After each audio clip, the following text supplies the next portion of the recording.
اہل حدیث فرقہ کب بنا؟ یہ میری طرف سے سوال، وہ لوگ بھی کرتے ہیں۔ جواب یہ ہے، سوال اہل حدیث فرقہ کب بنا؟ جواب، فرقہ تب بنتا ہے جب اپنی اصل سے جدا ہو۔ اہل الحدیث تو اپنی اصل سے کبھی جدا ہی نہیں ہوئے، جب سے حدیث ہے تب سے وہ۔ فرقہ جب بنتا ہے جب کوئی اپنی اصل سے جدا ہو جائے۔ یہیں پر وہ نقطہ حل ہوا کہ حضرت عثمان غنی نے یہ دوسری اذان کیوں جاری کی؟ بدعت ہے تو ہر بدعت گمراہی ہے، تو گویا کہ حضرت عثمان غنی بدعت کے مرتکب ہوئے؟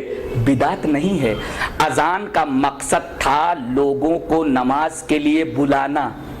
آبادی زیادہ ہو گئی، کثر الناس، یہ علت ہے، کثرت تعداد علت ہے، علت پائی گئی تو اذان کو مقام زورا میں دلایا۔ بدعت کیوں نہیں ہوئی؟ اس لیے کہ یہ فرع اپنی اصل سے جدا ہی نہیں ہے۔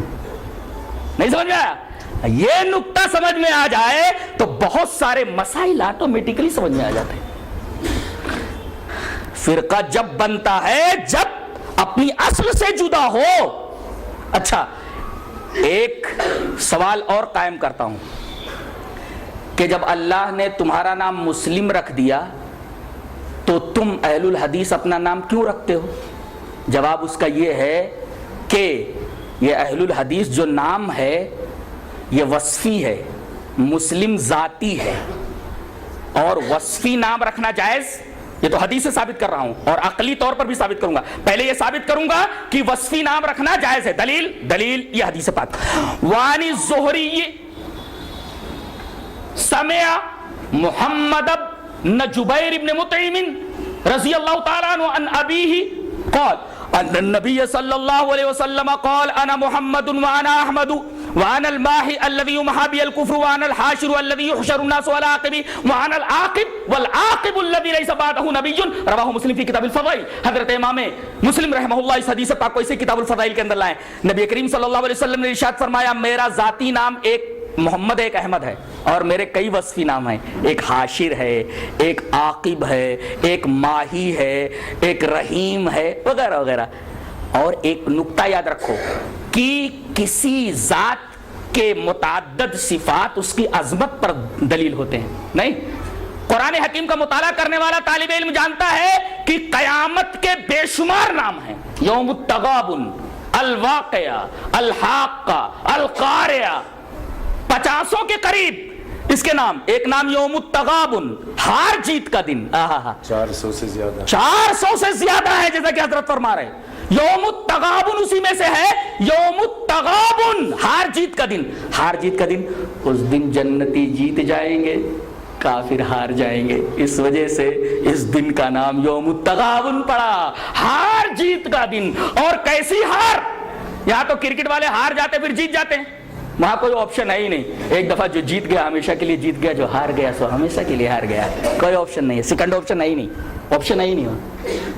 جو ہار گیا وہ ہمیشہ کے لیے ہار گیا، جو جیت گیا وہ ہمیشہ کے لیے جیت گیا۔ لہذا اصل کامیابی در حقیقت آخرت کی کامیابی ہے، وہاں جو کامیاب ہو گیا در حقیقت حقیقی کامرانی، حقیقی کامیابی اسی کو ملی۔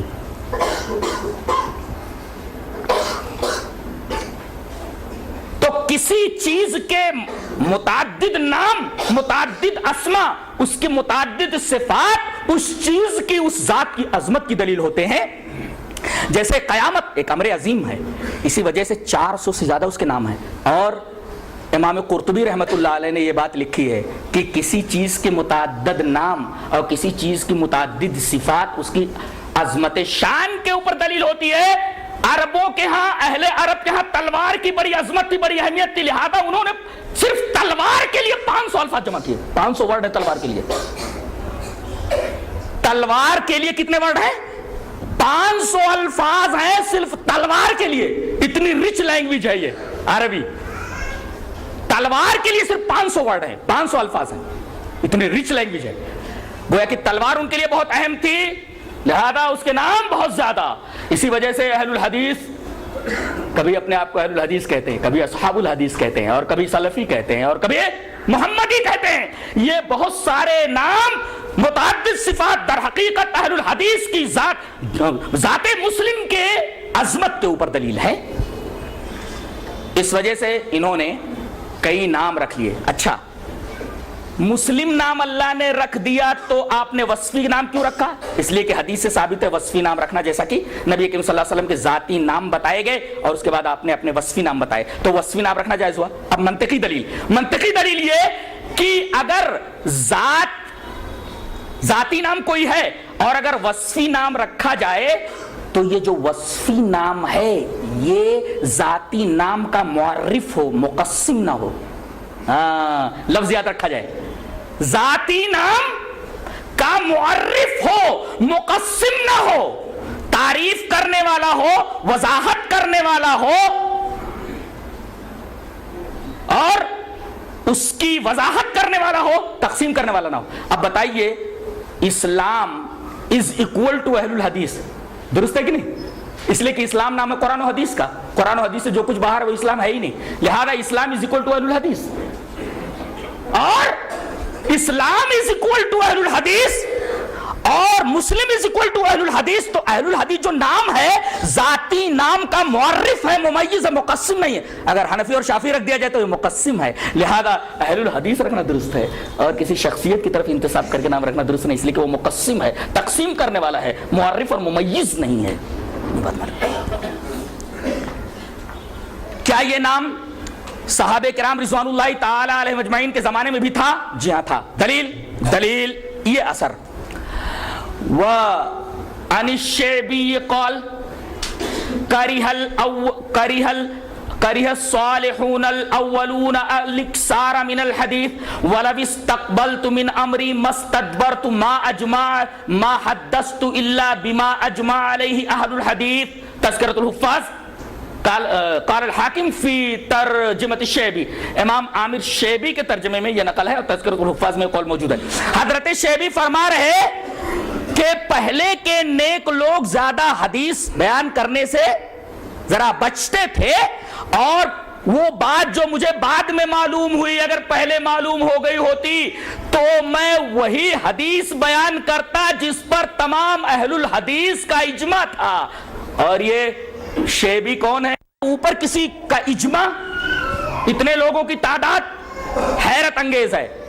جی چاہتا ہے کہ اس پر بھی ایک حدیث آپ کے سامنے میں پیش کر دوں. حدیث اس طرح وعن عبداللہ رضی اللہ تعالی عنہ عن النبی صلی اللہ علیہ وسلم قال خیر الناس قرنی ثم الذین یلونہم ثم الذین یلونہم ثم یجیء اقوام تسبق شہادت احدہم یمینہ ویمینہ شہادتہ قال ابراہیم وکانوا یضربوننا علی الشہادت والعہد. رواہ البخاری فی کتاب الشہادات. حضرت امام بخاری رحمہ اللہ اس حدیث پاک کو ایسے کتاب الشہادات کے اندر لائے. راوی حضرت عبداللہ بن مسعود ہیں. حضرت عبداللہ بن مسعود فرماتے ہیں کہ جناب محمد رسول اللہ صلی اللہ علیہ وسلم نے ارشاد فرمایا سب سے بہترین زمانہ میرا زمانہ جب تک آپ حیات ہیں.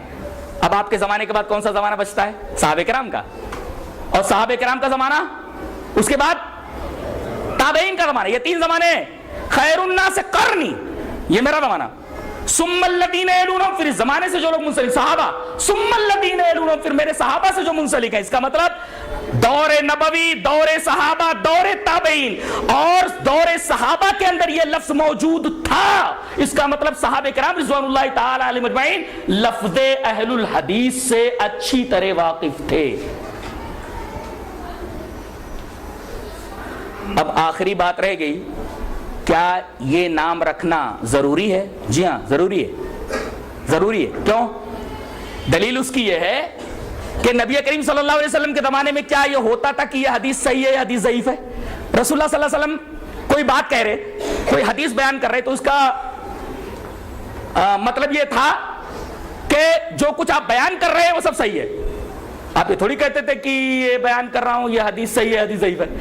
اور صحابہ کرام بھی یہ نہیں کہتے تھے کہ یہ حدیث صحیح ہے حدیث ضعیف ہے. اچھا بعد میں جب صحیح حدیثوں کے اندر ضعیف حدیث گھس گئی تو فقہاء نے، محدثین نے کہنا شروع کر دیا کہ یہ حدیث صحیح ہے حدیث ضعیف ہے، تاکہ معلوم ہو جائے کہ صحیح حدیث کیا ہے ضعیف حدیث کیا ہے، تاکہ لوگ ضعیف حدیثوں کو چھوڑ کر کے جو انسانوں نے گڑھ لی تھی نبی کریم صلی اللہ علیہ وسلم کی حدیث کے اوپر آ جائیں. تو آج پہلے مسلمانوں کے مقابلے میں صرف کافر تھے تو اور نام رکھنے کی ضرورت نہیں تھی، لیکن آگے چل کر کے جب بدعتیں پھیلی تو مسلم کے ساتھ ساتھ اہل السنہ نام رکھا گیا بدعتیوں کے خلاف، اور سنت کا پتہ چونکہ حدیث سے چلتا تھا لہذا اہل الحدیث انہوں نے نام رکھا، اس لیے کہ اہل السنہ ہو ہی نہیں سکتا کوئی جب تک کہ اہل الحدیث نہ ہو، اس لیے کہ سنتوں کا پتہ حدیث ہی سے چلتا، کوئی سنت ڈھونڈنی ہو تو آپ کہاں ڈھونڈیں گے؟ حدیث ہی کے اندر تو ڈھونڈیں گے۔ اس کا مطلب اگر کسی نے کہہ دیا اہل الحدیث تو اہل القرآن بھی ہو گیا، اہل السنہ بھی ہو گیا، محمدی بھی ہو گیا،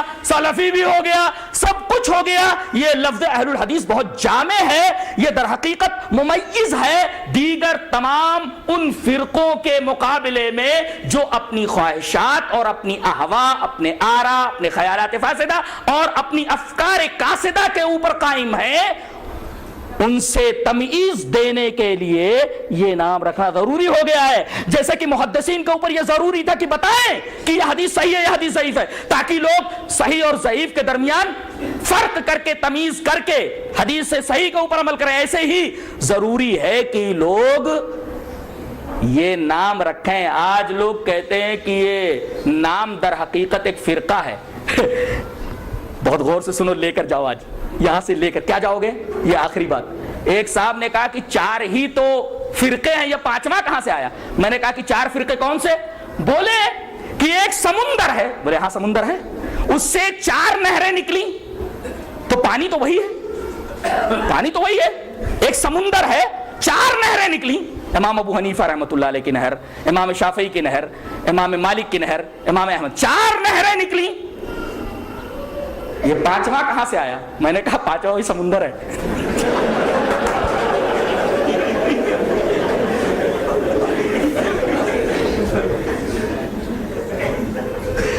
پانچواں کہاں سے آیا؟